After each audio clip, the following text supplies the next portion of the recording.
Boy meets girl. Boy is just fresh out of jail, a 3-month stint. The boy hasn't been with a girl in 3 months. Hasn't seen girls in 3 months. He falls face first into her openness. 3 months later, he tells me, it's been 3 months. She's a good girl. I know good girls. But I wait for more as the story unfolds. Time passes like wine glasses. She comes undone. He tells me he just bailed her out of jail. That it wasn't a big deal, some technicality. He insists she's a good girl. But I see him pulling frustration from his hair, selling himself this story of her goodness. He likes taking her out, but it costs too much. She's demanding more that he can't afford. They break up.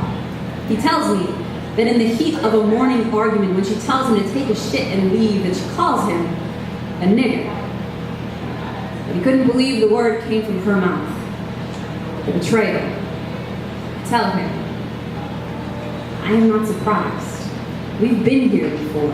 I tell him how I hesitate to date white men, and not because I don't want to, but because my history has proved to me again and again that at some point I become a black bitch or a nigger, and I don't own enough rage to fight this anymore. I am tired. Just like I know he is.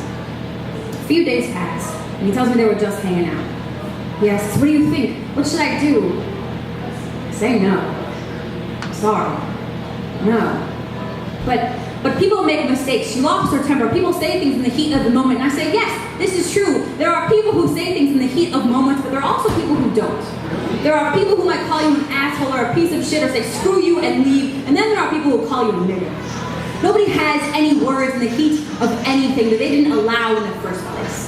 Invited inside, poured tea and coffee, fed cereal and served juice to the nigger word. Offered a place to stay and a couch to crash on, pet the little nigger word dog and took her on a walk through the park. So maybe she didn't tattoo the nigger word to her finger to be wedded to this hatred, but she named you this.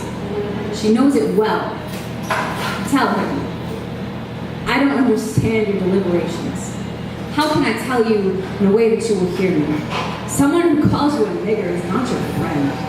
Nor the friend of any black person of color, woman, gay, male, or lesbian. I know when they can slap in the face with a slur, and you are better than that. You've been giving your heart as target practice. While she's selling you her truths to the tunes of falsity, I tell him, hold your words like you hold your God, and recognize that on anyone's tongue, if they don't speak the same truth as you do, I tell him, never choose love over survival.